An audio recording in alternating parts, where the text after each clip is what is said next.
Hi guys, welcome back to my channel and hi to my new subscribers.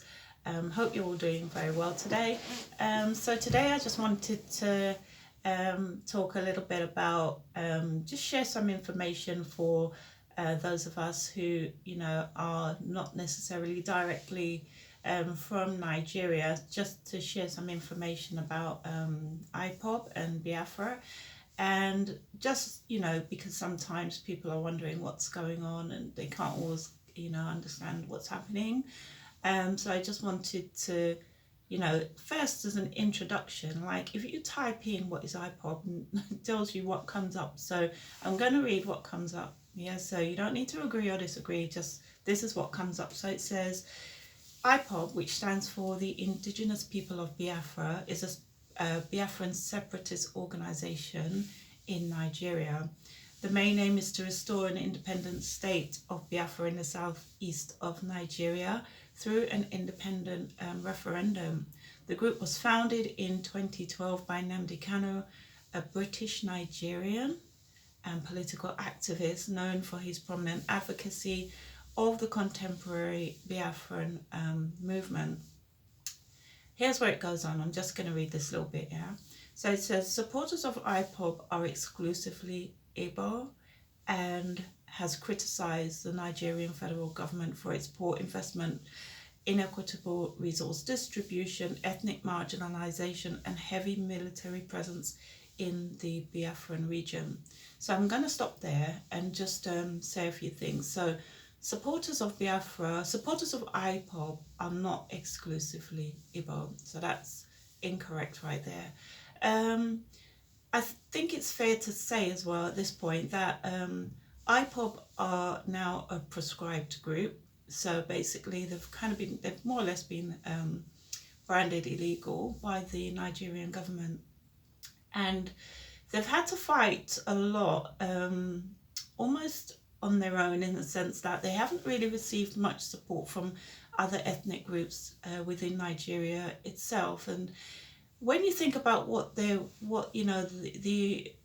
been fighting for and why it's so important, is what they've been arguing, and I've read it already, and they've been talking about ethnic marginalisation, heavy military presence, poor investment resources, infrastructure, all of those things. Those things affect everybody pretty much, unless you're pretty wealthy in Nigeria, and they definitely affect other ethnic groups.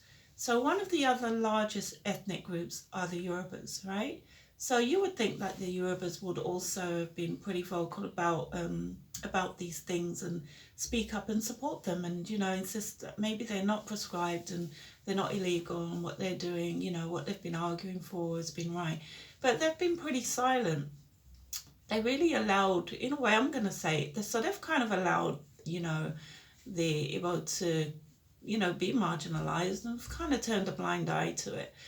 And here's the thing, now that, it's pretty clear that a lot of the issues have really affected the Yorubas as well, they clamoured around. So when, they had a spokesman, they've had many, but they had a spokesman come up more recently, Sunday Igboho.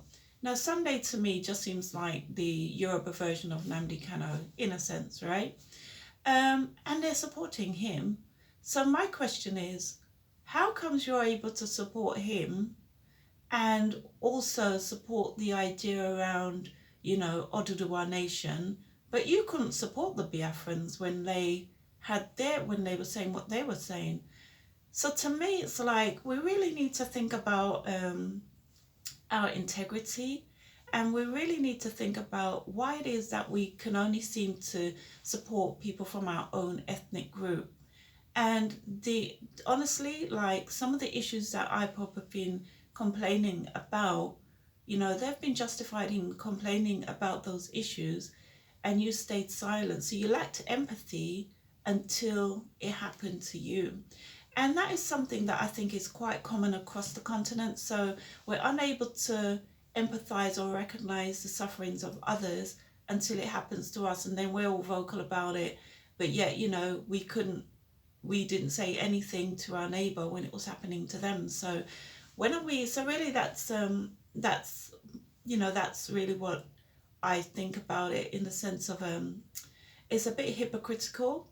And when you are hypocritical, it makes it very difficult for others to really support you with the same the same intensity, because it seems like, well, you know, do unto others, right? So what do you think? Do you think it's fair? Do you think that Sunday is like the Yoruba version of Namdi Kano, or do you disagree? It's okay to disagree, right? So you can teach me on that. All right, speak to you soon. Bye.